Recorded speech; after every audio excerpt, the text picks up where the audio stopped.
บายดีพี่น้องวันนี้จะมากินปิ้งเอ็นไข่ลูกปิ้งหัวใจมีปิ้งเอ็นปิ้งหัวใจปิ้งขาหมูว่ายาวจัดเลย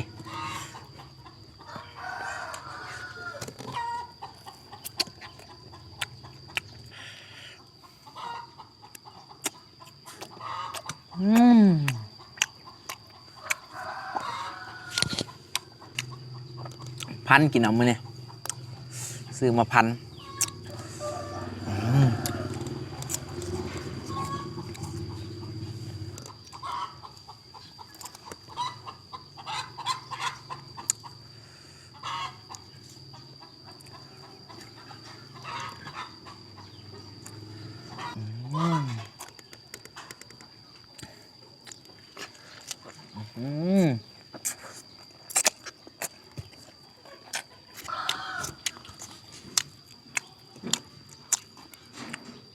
ให้ไปกินเจ้าเพียเบิ่งบัดนะ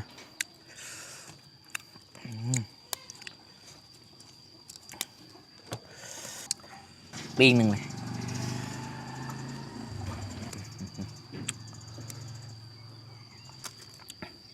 มาเราบรมยาเจ้าเพีย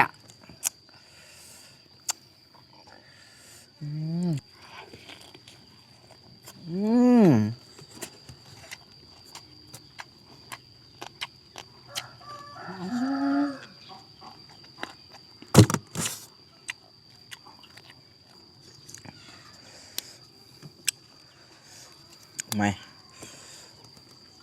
อันนี้เอาเต๋อไก่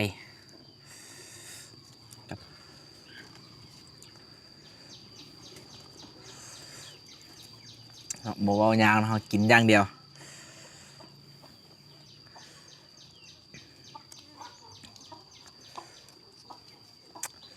มาแก้วเพียอีก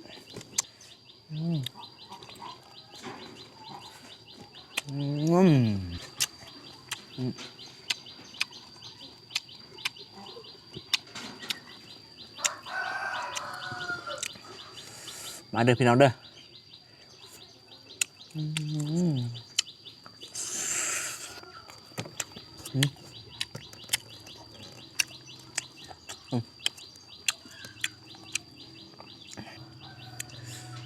ครับ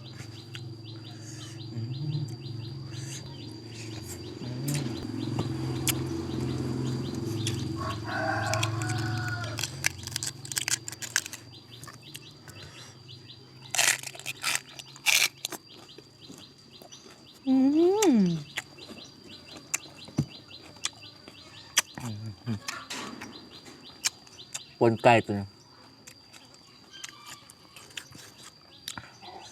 เพียนเน้น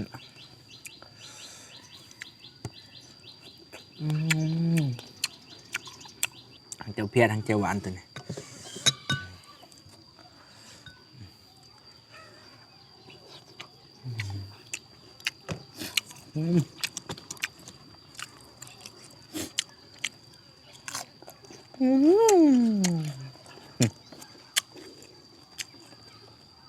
ปุ่น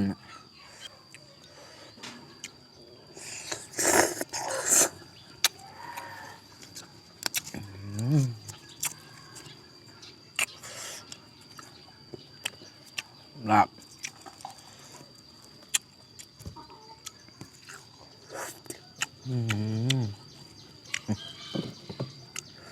ไข่ลูก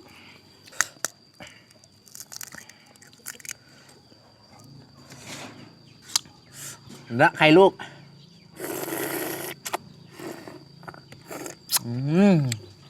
นัวปลาเถอะหิวแห้งนี่ผักบอสัตว์เจียวเพีย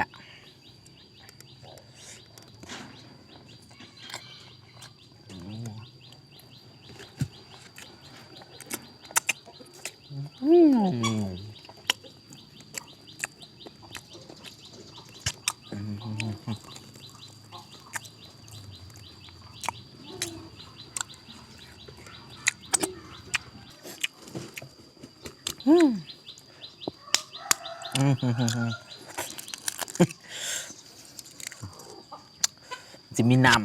ำโอ้ย